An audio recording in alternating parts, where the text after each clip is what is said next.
If you need to pee right now, do not go, because scientists found that a full bladder makes you 40% better at making decisions. Wait, what? That has to be a joke. How does needing to pee make you smarter? It's not about being smarter, it's about self-control, and your brain only has one lever for it. When you're holding your bladder, that same lever gets stronger for everything else too. Okay, so like one muscle in your brain is doing all the self-control work at once? Exactly, it's called inhibitory control, and it's the same mental process whether you're resisting a bad investment or resisting the urge to sprint to the bathroom. Practicing one actually trains the other. No way. So my brain doesn't know the difference between don't spend your savings and don't pee your pants? Not really, no. To your prefrontal cortex, restraint is restraint. The researchers at the University of Twente actually tested this by giving people full bladders and then asking them to choose between a small reward now or a bigger reward later. And the people who were desperate to pee picked the bigger reward later? That seems backwards. That's exactly what happened. They were significantly better at resisting the temptation of instant gratification. You could basically use your bladder as a willpower warm-up. So before a big negotiation or a financial decision, I should just drink a liter of water and wait? That's your advice? I mean, it sounds ridiculous, but the data actually backs it up. Though there's a catch that nobody talks about. Of course there's a catch. What is it? Here's the plot twist. This only works when your bladder is moderately full. When you're absolutely desperate, the effect flips completely, and your decision-making crashes. Oh, wow. Okay. So there's like a sweet spot between fine and about to explode? Exactly, because at extreme urgency, your brain stops managing competing signals and just panics. All that inhibitory control gets hijacked by the one emergency. It's the difference between a low-level background hum and a fire alarm going off. So the whole time I thought I was terrible at decisions after a big meal and drinks at a party, it was actually because I waited too long to go? Probably, yeah. Your brain was so overloaded managing one physical emergency that it had nothing left for anything else. You weren't weak, you were just past the sweet spot. Honestly, that reframes so many bad decisions I've made.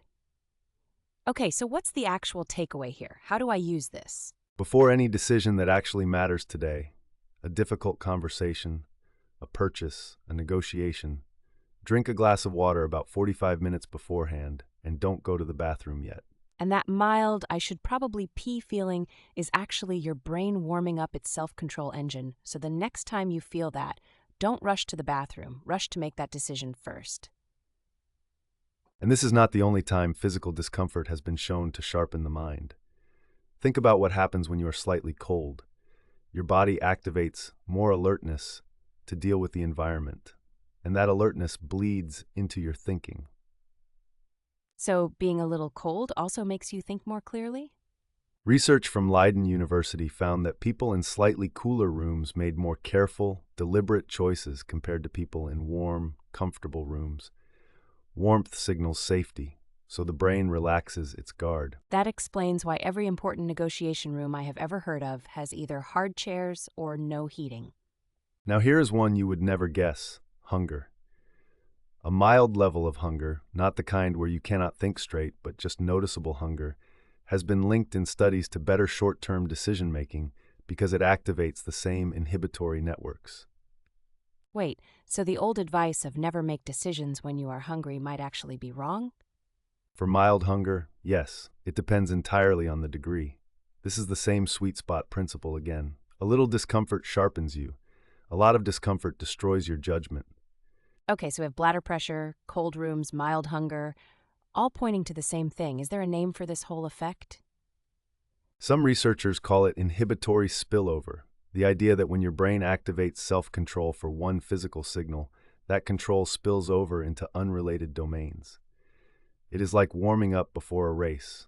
The warm-up is not the race, but it prepares the system. So your body's discomfort signals are basically a free warm-up for your decision-making system. Now let me push this further because there are real-world cases where this effect almost certainly changed history. Think about the Cuban Missile Crisis in 1962. 13 days of negotiations where both sides were under extreme sleep deprivation, physical stress, and confinement. And the outcome was actually very careful and measured. Nobody launched anything. Several historians have noted that the physical discomfort of those negotiations may have paradoxically contributed to the caution. The decision makers were not relaxed. They were under genuine pressure, and that pressure enforced deliberation. That is a completely different way to read history. The physical conditions in the room shaped the outcome of a world crisis. There's also a business case. Jeff Bezos famously runs important strategic meetings with no PowerPoint, standing desks optional, and deliberately awkward silences. The discomfort of the silence forces deeper thinking. So, one of the richest companies in the world engineered discomfort into their meeting structure on purpose. And now let us make this useful for you directly. First practical rule: before your next important decision, do not sit in your most comfortable chair. Sit in the chair that makes you slightly upright and alert. That sounds annoyingly simple, but I can see why it works.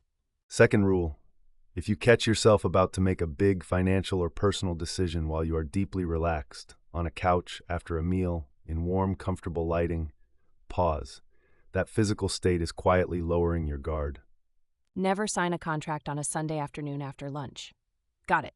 Third rule: the mild discomfort principle also applies to time pressure. A gentle deadline, not a crushing one, improves the quality of decisions the same way bladder pressure does. It activates the same inhibitory system. So set a soft timer before you make a decision. Not a panicked one, just a mild one. The bottom line is this: your brain evolved in an environment where physical discomfort carried real information. Danger nearby, resources running low, time running out. That discomfort turned on precision thinking. Modern comfort has turned it off. Reintroduce just a little of it and you get the upgrade back. So the hack is not to optimize your environment for comfort. The hack is to optimize it for mild friction. And apparently your bladder has known this all along.